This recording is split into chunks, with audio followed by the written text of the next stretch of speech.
Well, a very good morning. I was going to say afternoon. It's just about noon, actually, 5 minutes to noon, on the 26th day of December, 2023. Some people call it Boxing Day. I don't really know. I don't call it Boxing Day. I just call it the day after Christmas. I hope everyone had a lovely Christmas. And, I've been swaying around with all different things, and well, the truth be, I've had quite a bad bout of seasonal affective disorder. It was coming up from around the 24th of November. It started kind of getting, well, anyway, it's not so bad today with sun's out, you see. But I might have to wipe this window in a second. But this is a scene of an absolutely wonderful carol service on the 24th of December, Christmas Eve. It was absolutely brilliant. It really was. And the wind was howling. I mean, absolutely howling. It was like it was like something from a movie. And the trees were roaring, and this car park was jam-packed, and the church was jam-packed. It was brilliant. And I took a couple of pictures, but didn't come out very well, I'm afraid. But the church was absolutely alive with so many people, and happy children, and the parents, and there was farmers and crofters and landowners, and there was everybody from the, it was just, I've never experienced anything like it. And I think for the icing and the cake for me, I have to say, the minister said to me at the last service, would you like to read a passage for us? And I says, well, yeah. I'm not sure if I'll be able to get up with the roads and stuff. He says, oh, we're all the same, Andrew. Just give it a bash. So, apart from the wind and Christmas Eve, the roads were actually, it was a lovely night, I have to say. The moon was so bright, and the stars in the sky, everything was so lovely. But anyway, I read, what was it now? Luke chapter 2, 1-7, and I done ever so well. It's quite a daunting thing to be standing up in front of people you don't know to say a few lines, particularly in a church environment, because you've got to get everything right. And of course, you never know when you're at the podium if your voice has been heard or not, because of the microphones, the speakers are not facing you, so to speak. You can't hear yourself. But anyway, I'm not going to go into all the techniques of it all. Just it was a very pleasurable experience. I was delighted to be asked to do this, and I have to say I was chuffed to bits, and it really was the most uplifting experience. To think that this church, which pulled me in not so long ago, has now allowed me to stand graciously on her wooden platforms and speak to the congregation. I thought it really was a moment. But I'm going to have a little trail along the back, the sunshine. I'm going on to the footpath below Crieff, and I need to cross the Brand Burn, but there's a bridge for that purpose, and I'll walk along. It's a delightful day. I think there's snow forecast for tonight and tomorrow perhaps, but I've had some absolutely terrible run-ins with both the BBC and the Met Office. I've actually submitted 4 complaints to the BBC in the last 24 hours. Yes. And of course, it's all down to what they're talking about in the weather. I couldn't believe that I really couldn't believe that they mentioned that we had a white Christmas in Scotland despite it being the hottest Christmas on record. I mean, what the bloody contradiction that is. I mean, it's just absurd. That's what I said to them. It's pathetic. It's absurd. Because they didn't give you any temperatures from Scotland. They gave you it from Exeter. That's the head office for the Met Office people, Exeter, down in Devon. What the hell has Devon got to do with Scotland having a white Christmas? And the headlines, one was ridiculous. They didn't even use the word mild conditions for down south. They said hot, and then they said warm.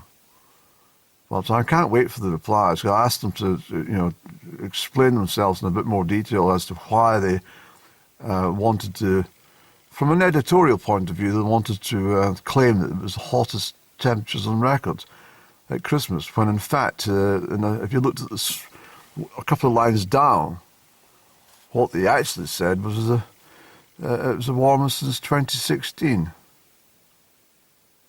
This is what I mean. They announce these large headlines on the news websites, and then if you don't read it properly, that sticks in your mind. And you tell your friends, oh, do you know it's been the mildest? No, not the mildest. According to the BBC, it's the hottest Christmas on record. Is it? Well, I have to shovel snow off my bloody doorstep. How do they work that one out? Well, this is what I'm saying. It's all lies. And the Met Office are equally just as bad. I've fallen out with them as well. If you simply cannot trust your National Weather Service to give you accurate temperatures, any season of the year, well, they're not worth viewing, are they? There's a very pretty robin sitting on that rock. The windows are getting misted up, I'm afraid. So I think what we'll do, Annie, I think we'll go round into the sunshine at the kirk there. We'll take a moment, we'll have a cigaretto, and then we'll come back, we'll gather things, and we'll have a wander, a pleasant wander along the north side of Loch Freuchie for a mile or something, you see. It really is quite a splendid day, isn't it? It's absolutely gorgeous, Annie.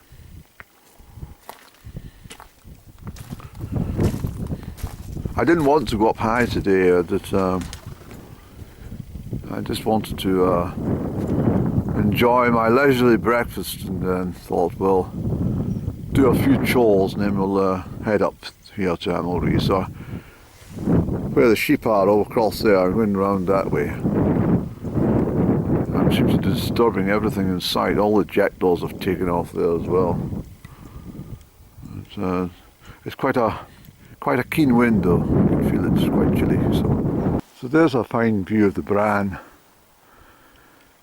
So at the Loch Freuchie, as I said maybe before, on the west is the River Quaich, which flows into the Loch Freuchie on the northwest side. But when it leaves Loch Freuchie, it becomes the Bran Burn, and the Bran flows gently down towards Dunkeld, but it joins the Tay. And without the pylons on the Beauly to Denny line, or let's say Denny down that way, Beauly north, if it wasn't for these damn pylons, it'd be a rather picturesque scene. And I hark on a lot about pylons and wind turbines, but you understand that they are a blight on the landscape. But unfortunately, these pylons are necessary, whereas the wind turbines are not. This is why it pays to come out in a day like this, because, well, as I'm saying, my condition is such that it's the sunshine which assists me. No sunshine, it's almost impossible to move. I obviously do what I've got to do during the daylight hours, but every task takes me about 5 times as normal as it would in the spring or summer months, for example. But it's a horror condition, and it's very difficult to explain what it's like. And yeah, I don't think there's any way you can explain it to someone. Perhaps what I've often told people is, if you can imagine your worst hangover due to alcohol, multiply that by 10. That's what it's like, the seasonal affective disorder. Can't be bothered with anything or anyone. There's no concentration. There's chronic fatigue. There's anxiety. There's depression. Low mood. And basically you want to shut the whole world out while you deal with the situation hour by hour. And all it takes is the sunshine. I didn't want to travel anywhere this winter. I didn't fancy it. I didn't think it was. There's too many hot spots in the world at the moment to justify travel. And I know it's all down to you can get knocked down bloody your local street by a bus or a motor vehicle, but you know what I'm saying. It's why increase your chances? I mean, I wanted to go to. Well, it doesn't matter where I was going to go. I'll probably still get round to doing it, but I'll have to wait until everything sort of calms down a little. There's so much happened over the last few months, and as I say, I don't think it's going to get any better. But I don't want to be pessimistic today. It's too lovely a day for that, and as I say, the sunshine is almost like it's a complete tonic. It's literally going from doom and gloom and darkness to this feeling of absolute joy and optimism, and it all comes from a big ball of fire in the sky. And when it's not there, when it's hidden by cloud in the winter or fog or damp or whatever's going on, it's just despair. I actually feel that the pituitary gland. Sometimes I actually feel all the stuff flowing out of it. I don't know what it feels like. Sorry, I don't know how to describe it. But it's very, very draining. And it's extremely debilitating, especially for somebody like me who loves to be out and about. And not only socialising, but being out in the outdoors. But I managed to get to the service of Christmas Eve, and that was a great bonus and a great lift to me. It was glorious. I was the only car on the road coming north. I never passed anyone. And likewise, going south, I beg your pardon, there was 2 cars behind me travelling north. But on the return journey, I was the only motor vehicle on the whole 10-mile journey. It was beautiful. The sky was just amazing. I stopped off at the Newton Brake and looked at the sky. The stars were glittering all over the universe, and it was a bright moon as well. It was just so memorable. And I think what's so memorable about Christmas Eve of this year was all these faces in the church looking up at me. I thought, and several people said to me afterwards, "Well done, you're very articulate, very, Very well spoken, very well understood. So that was nice of them to say so. So we're going out this way, and I mean, it would have been pleasurable to be up high. I didn't want to risk it. I've not done enough to be challenging the big ones. I came along here in October, and out this way, all the land was completely flooded. I mean, completely flooded right across the whole way,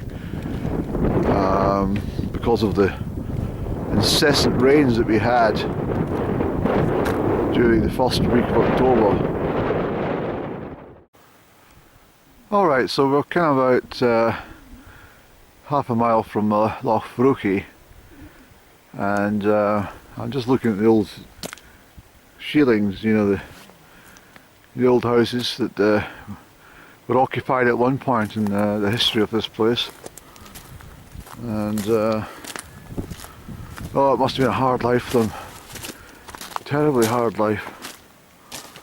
But in a sense, it would be absolutely wonderful as well. Yeah, I think I would swap the modern day of living for a little hardship for the tranquility and beauty of this place from the 1870s, for example. Yes, I certainly would.